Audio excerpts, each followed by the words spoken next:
Einstein एक बहुत बड़ा साइंसदान, उसने एक theory the, theory of relativity.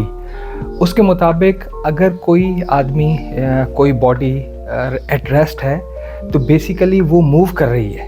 ये डिपेंड करता है देखने वाले पे।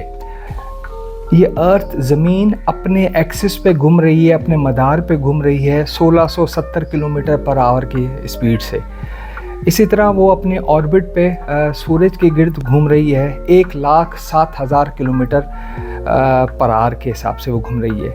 इस तरह ये पूरी कायनात मूव कर रही है। ये सोलर भी मूव कर रहा है, सन भी मूव कर रहा है, अर्थ भी मूव कर रही है। वो 8,28,000 किलोमीटर पर आवर के हिसाब से घूम रही है। इसकी मिसाल इस तरह है कि मसलन मैं एक प्लेटफॉर्म पे खड़ा हूँ और मेरे सामने से एक ट्रेन बहुत तेज़ी के साथ गुज़र रही है। उस ट्रेन में मेरा एक दोस्त बैठा है जो मुझे देख के हाथ भी हिलाता है। मेरे लिए मेरा दोस्त मूव कर रहा है क्योंकि वो ट्रेन में बैठा है और ट्रेन की स्पीड जितनी है उतनी ही स्पीड के साथ मेरा दोस्त मूव कर रहा है। लेकिन मेरे दोस्त के लिए, क्योंकि वो अंदर बैठा हुआ है, वो एट रेस्ट है। ये देखने वाले पे डिपेंड करता है। अच्छा, मैं आपको अच्छी चीज़ बताता हूँ आइंस्टाइन की। आइंस्टाइन ने जब ये थ्योरी दी तो बहुत जगह लेक्चर्स दिए। तो इतने लेक्चर्स दिए कि एक मरतबा वो कहीं जा रहे थे यूनिवर्सिटी में लेक्चर देने के लिए। तो उनके ड्राइवर ने कहा कि सर, जितने आपने लेक्चर दिए हैं मैंने सारे सुने हैं, अब मुझे याद हो गए हैं। तो आइंस्टाइन ने उनसे पूछा बताइए। तो उसने एक एक अल्फाज सही बताया, एक एक थ्योरी का एक एक वर्ड और एक एक सेंटेंस।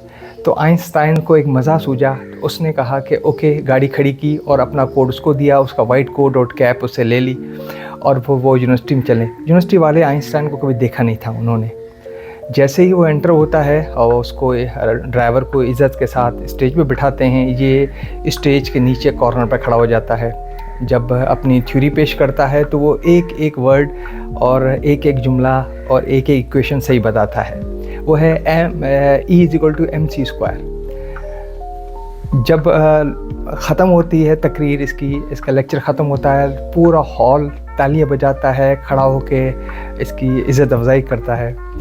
उस पे एक ऑडियंस में से एक शख्स ने हाथ रेज़ किया और उससे एक सवाल पूछा।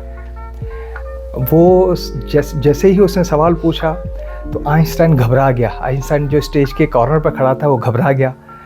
उसने ड्राइवर की तरफ देखा, अब क्या जवाब देता है। लेकिन ड्राइवर ने हाजिर दिमागी से काम लिया, मुस्कुराया, उससे उसका नाम पूछा आदमी का। उसने बताया मेरा नाम जॉन है। बोला जॉन, ये तो बच्चों वाला सवाल है, इसका जवाब तो मेरा ड्राइवर भी दे सकता है। और आइंस्टाइन को वो स्टेज पे लाया और आइंस्टाइन ने उसका जवाब दिया। तो बेसिकली दिमाग को सही टाइम पे सही जगह पे चलाना चाहिए। मैं हूँ मंजूर आखून और आप देख रहे हैं द बुक बुफे विद आखून।